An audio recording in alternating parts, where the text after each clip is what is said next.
It is said that by luck you can be born into a good family, and by luck you can earn money, but there is one thing in this world that you cannot earn by luck, and that is courage.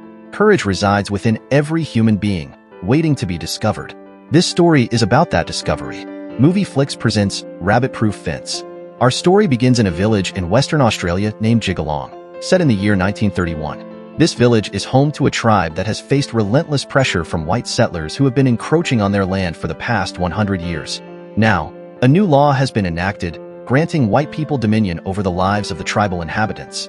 A legal guardian named Neville is appointed to oversee these tribes, wielding absolute control over their lives. Under this law, he has the authority to remove any half-caste child from their family. A half-caste child is defined as one with a tribal mother and a white father. In this village, we meet a young girl named Molly. At just 14 years old, Molly lives with her mother and grandmother. She is one such half-caste child, and her life is about to change in ways she could never have imagined. Molly's father does not live with them because he is busy working on building fences. In fact, thousands of miles of wire fencing are being constructed across Australia to prevent rabbits and other animals from the east from crossing over to the west and damaging crops. In Molly's story, two policemen are shown watching her. Molly has a younger sister named Daisy, who is only 8 years old, and a 10-year-old cousin named Gracie. All three of them are half-caste children, meaning their fathers were white. After observing them, the officers leave. However, when Neville learns that there are 3 half-caste girls in the village of Jigalong who have grown up, he signs the papers and orders their removal. The police return to the village to take the girls. Despite Molly's mother and grandmother's desperate attempts to stop them, they are powerless against the government authorities. The 3 girls are forcibly taken, locked in a cage-like compartment on a train, and transported 100 miles away from their village. This place is called Perth. Here, missionaries teach half-caste children household and farming work so they can serve in the homes of white people and eventually marry them. Mr. Neville believes that after 3 generations, the blood cells of these children will completely transform, making their descendants entirely white. This belief drives the authorities to take half-caste children from their tribal families, disregarding the emotional turmoil it causes the children and their families. Upon arrival at the camp, Mr. Neville examines Molly's skin color to see if there has been any change. Those children whose skin color shows changes are not taught household work. Instead, they attend regular schools with other children to eventually integrate into white society. Molly, Daisy, and Gracie, however, are expected to adapt to the ways of the camp, where they are taught everything necessary to fit into their assigned roles. One day, a man arrives on horseback, which is called a tracker here. He brings back a girl who had run away to meet her boyfriend. The tracker's job is to catch any child who escapes and return them to the camp.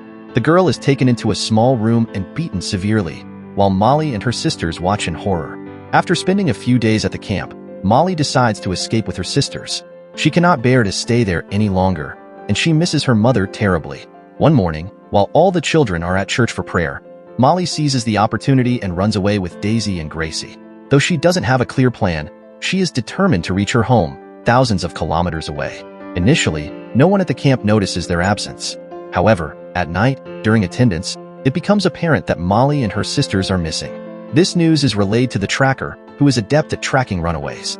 He deduces their direction from their footprints and other signs. As he starts chasing them through the forest on horseback, Molly and her sisters are shown running tirelessly, desperate to escape and find their way back home by any means necessary. It has been 2 full days since Molly, Daisy, and Gracie left the camp, and the tracker has been relentlessly pursuing them. Aware that the tracker is on their trail, Molly devises a plan when they reach a river. She asks for her sister's bag and places it on a bush to create the illusion that they have crossed to the other side. Molly then leads her sisters through the water to avoid leaving footprints. However, the tracker is clever and sees through their ruse. He continues his pursuit. Molly and her sisters realize the tracker is close and hide in the bushes. The tracker passes by without noticing them, allowing the girls to continue their journey. Hungry and exhausted, the girls encounter 2 tribal men who are hunting nearby. Recognizing their camp clothes, the men understand that Molly and her sisters are escapees. They had also spotted the tracker by the river. One man warns them that the tracker is very skilled and has always succeeded in capturing runaways. One of the men asks Molly where they are headed, and she replies, Jigalong. Upon hearing this, the men inform them that Jigalong is many hundreds of kilometers away. Understanding the long journey ahead, they give the girls a piece of bamboo to eat and a matchbox. The girls gratefully accepted the food, eating a proper meal for the first time in days. Meanwhile, Mr. Neville learns of the girls' escape and that the tracker lost their trail after the river. Molly's mother also hears the news of their escape and feels a mixture of hope and anxiety. She prays for their safe return, knowing the journey is arduous but trusting in her daughter's determination to reach home. One day, Molly is seen stealing eggs from a chicken coop outside a house. The owner, a kind white lady, catches her, but instead of scolding, she offers food and clothes to Molly and her sisters. As they prepare to leave, the lady warns them to be careful of the boys hunting rabbits near the fence. Hearing this, Molly asks, "Is this the rabbit-proof fence?" The lady confirms and points out its direction to the east. Molly realizes that following the fence will lead them directly to their village, Jigalong. Excited and hopeful, the girls head towards the fence. Upon reaching it, Molly feels a surge of happiness, knowing it will guide them home, where their mother is waiting. Meanwhile, Mr. Neville learns that the girls were spotted in a village near the fence 4 days ago. He deduces that they are using the fence to navigate home and predicts that they will reach a T-point along the fence in a few days. He sends the tracker and another man to intercept them there. As they continue their journey, Daisy, the youngest, becomes exhausted, and her feet are bruised. Determined, Molly carries her sister on her shoulders, urging her not to give up and reminding her that she will have to walk on her own eventually. After several more days of walking, they come across a white man camping in a tent. This kind man offers them food and asks if they are heading west. Molly responds, "No, we're going north." The man informs them that the fence they are following leads west, not north, making Molly realize they are on the wrong path. Molly asks the man if there are 2 rabbit-proof fences in the area. He corrects her, saying there are actually 3, and tells her that the route they are taking is quite long. He suggests a shortcut that would save them at least 100 miles. Grateful for the information, Molly and her sisters take the new route. After walking for several more days, they come across a house where a woman is drying clothes. The woman, who is also half-caste like Molly, recognizes them from the news. Surprised to see them, she asks how they managed to get there. Molly explains that they have been walking the entire way.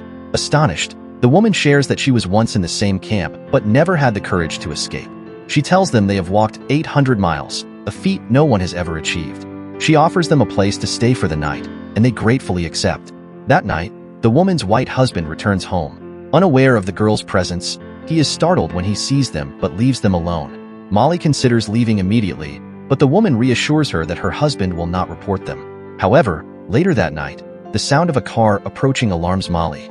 Realizing that someone might have come to capture them, she quickly takes her sisters and hides in the bushes behind the house, meticulously erasing their footprints. The tracker and a group of men arrive, but, unable to see the girls' tracks in the darkness, decide to continue the search in the morning. The next day, the tracker notices the marks of dragged leaves and deduces that Molly erased their footprints to avoid detection. This revelation confirms that Molly is clever and resourceful, making the pursuit even more challenging. But Molly and her 2 sisters left during the night, putting considerable distance between themselves and the tracker. They find themselves once again near the rabbit-proof fence, following it towards home. Meanwhile, a frustrated Mr. Neville instructs the inspector to spread a message that Gracie's mother is waiting for her in a small town called Willona. This ploy aims to lure Gracie, who is their cousin. The girls continue their journey and encounter another man who offers them food. He tells Gracie that her mother is waiting in Willona and that she can reach her by train. Molly immediately becomes suspicious and urges Gracie to leave, insisting the man is lying. However, Gracie believes him and decides to stay, hoping to see her mother. Molly and Daisy continue on, but Molly soon regrets leaving Gracie behind. She returns to find Gracie sitting at a railway station, preparing to catch a train to Willona. From her hiding spot, Molly whistles to get Gracie's attention. Just as Gracie starts to move towards Molly, Mr. Neville's men, including the man who lied to Gracie, appear. They had offered the false information in exchange for a reward, and now Gracie is captured again. Molly and Daisy can only watch helplessly, unable to intervene because of their youth and the danger involved. Determined, Molly and Daisy resume their trek home.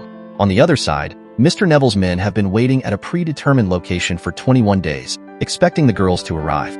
However, Molly's decision to take a shortcut, reducing their journey by 100 miles, has thrown off their pursuers.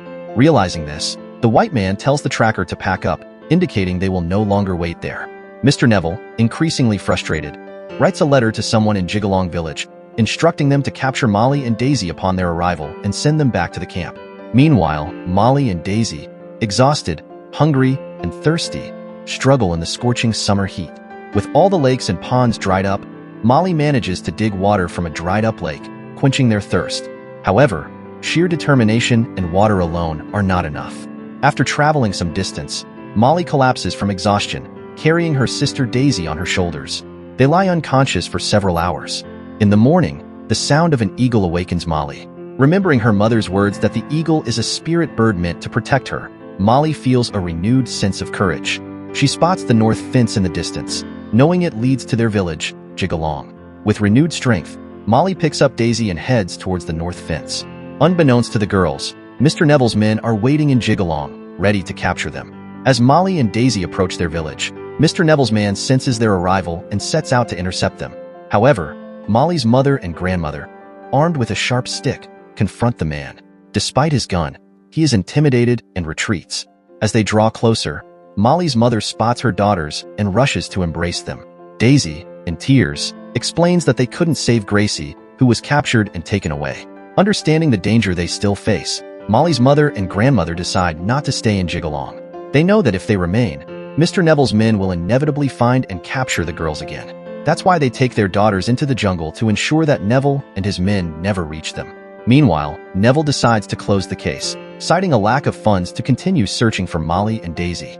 Molly and her sister Daisy had walked for 9 weeks, 63 continuous days, to reach their home, covering 2,400 kilometers from the camp without shoes or slippers. Their incredible journey is a testament to their resilience and determination. In the end, we see real video footage of Molly and Daisy, who are now very old. Molly reveals that she never saw her cousin Gracie again after her recapture, as Gracie had passed away. She also shares that she later married and had 2 daughters. However, Neville's men recaptured Molly and her daughters, taking them back to the same camp.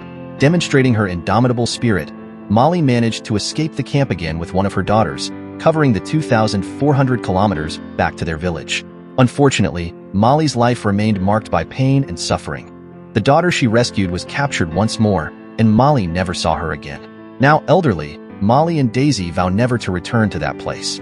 This true, sad, but courageous story was turned into a film released in 2002, receiving a rating of 7.4 on IMDb. We hope you found this story inspiring.